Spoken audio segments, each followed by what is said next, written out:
Hey hop hop gengs!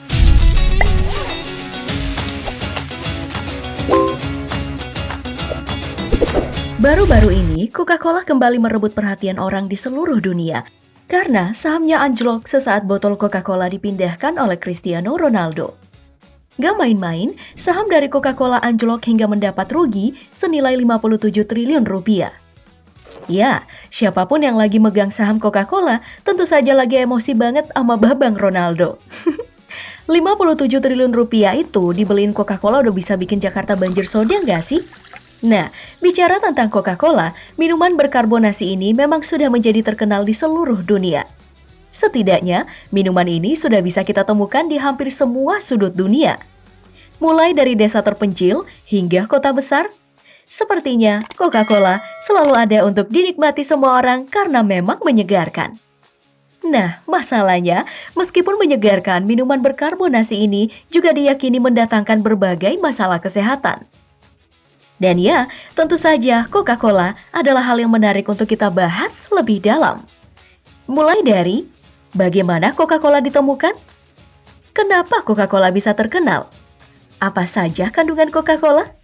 Apa kata dokter tentang Coca-Cola? Hingga, apa yang akan terjadi dengan tubuh kamu kalau kamu tidak minum apa-apa selain Coca-Cola selama sebulan? Nah, bagi kamu pecinta minuman bersoda, tentu saja nih harus ikut dalam menelusuri berbagai hal tentang Coca-Cola dalam DP Explore kali ini.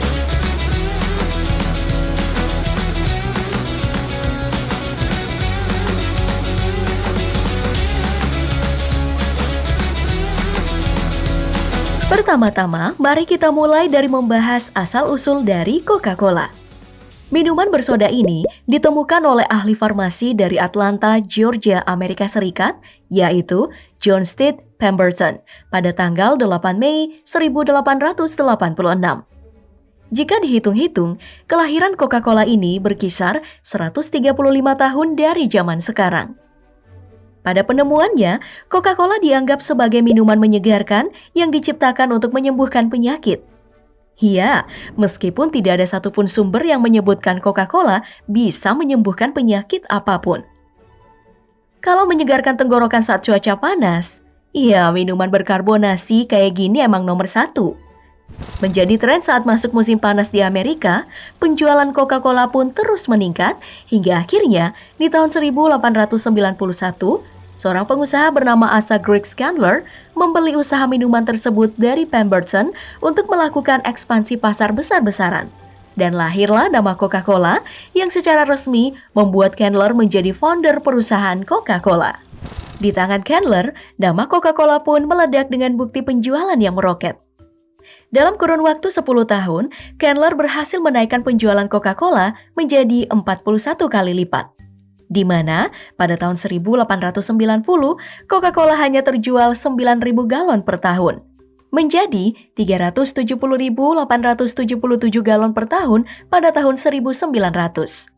Pada tahap inilah, Coca-Cola mulai menjadi minuman terlaris di Amerika dan melakukan pemasaran besar-besaran di seluruh dunia.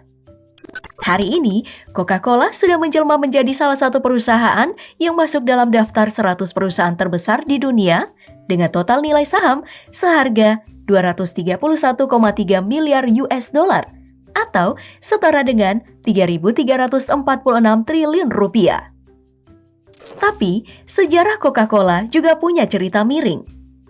Tahun 1903, Coca-Cola dituduh mengandung obat-obatan terlarang. Hal ini diberitakan oleh berbagai media. Kalau Coca-Cola mengandung ekstrak daun coca yang merupakan bahan baku kokain yang ditambahkan kafein dari kacang kola. Nah, merespon hal ini, Pemberton sebagai penemu Coca-Cola saat itu angkat bicara dan menampik isu tersebut bahwa itu adalah berita bohong. Hal ini membawa kita ke pertanyaan selanjutnya. Kalau bukan daun coca, terus apa saja yang menjadi bahan utama Coca-Cola? Dan apa saja sih isi kandungan Coca-Cola?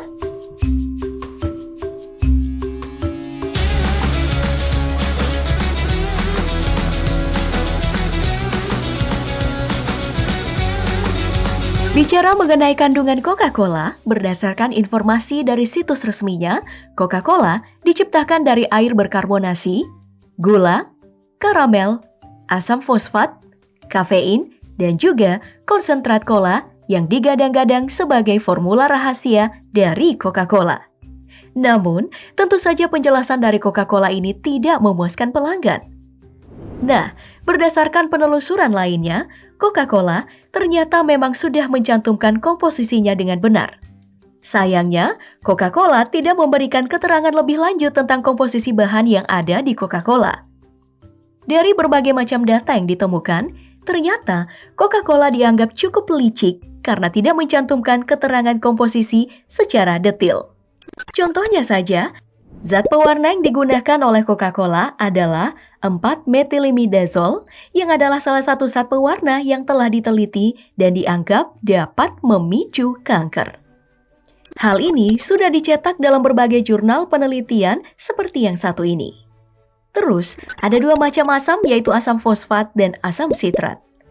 Asam fosfat di Coca-Cola inilah yang memicu Coca-Cola sering dijadikan konten membersihkan karat yang ada di besi. Karena sifat natural asam fosfat yang mampu menghabisi karat. Untuk asam sitrat sendiri, asam ini memang sering ditemukan di berbagai jeruk yang tentu saja sehat untuk dikonsumsi. Sayangnya, asam sitrat yang dikonsumsi berlebihan bisa membuat kerusakan pada gigi. Nah, dan yang terakhir, ada komposisi gula yang sering diperbincangkan banyak orang. Kamu pasti udah sering nonton konten video memanaskan Coca-Cola yang hasilnya memperlihatkan jumlah Coca-Cola dalam satu kaleng. Yang hasilnya, bahkan Coca-Cola Zero yang diklaim sugar free pun tidak lepas dari yang namanya gula. Nah, hal ini tentu semakin membuat kita penasaran. Apa kata dokter tentang minuman Coca-Cola dan juga apa yang terjadi kalau orang-orang mengganti air minum dengan Coca-Cola selama sebulan penuh?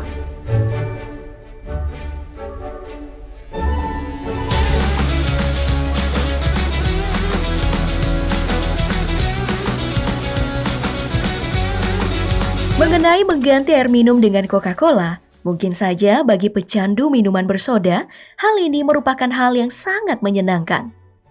Kapan lagi kan bisa minum minuman seger setiap hari? Tapi pertanyaannya, apa mengganti air minum dengan Coca-Cola itu aman? Jawabannya, tentu saja tidak. Hal ini dikarenakan berbagai faktor, utamanya disebabkan oleh komposisi Coca-Cola yang telah kita bahas tadi. Secara detail, untuk menggantikan air minum dengan Coca-Cola bisa diasumsikan sebagai berikut. Dalam sehari, dokter menyarankan tiap orang untuk meminum air 3-4 liter air dalam sehari. Nah, jika kamu coba menggantikan air dengan Coca-Cola, maka tiap hari kamu harus minum hingga 8 kaleng Coca-Cola ukuran 250 ml. Jika satu kaleng Coca-Cola ukuran 250 ml memiliki 39 gram gula, maka 8 kaleng Coca-Cola memiliki 312 gram gula. Jumlah gula inilah yang harus masuk di tubuh kamu selama sehari. Padahal, jumlah gula maksimal yang dianjurkan oleh dokter tidak lebih dari 30 gram per hari. Ya, itu berarti dengan mengkonsumsi 8 kaleng Coca-Cola, kamu memasukkan 10 kali lipat gula yang dibutuhkan tubuh dalam sehari. Konsumsi gula berlebihan ini akan berujung pada hal-hal yang mengerikan. Mulai dari pertambahan berat badan secara tidak normal yang menyebabkan obesitas, diabetes tipe 2, hingga kerusakan organ dalam seperti hati, jantung, dan juga ginjal. Jadi, dengan mengetahui hal ini, kita sudah tahu betul dong kenapa Babang Ronaldo menggeser botol Coca-Cola dan menganjurkan para penonton Euro hari itu untuk meminum air mineral. Nah, kalau kamu gimana? Berapa banyak sih Coca-Cola yang biasa kamu minum dalam sehari? Sebutkan jawaban kamu di kolom komentar ya.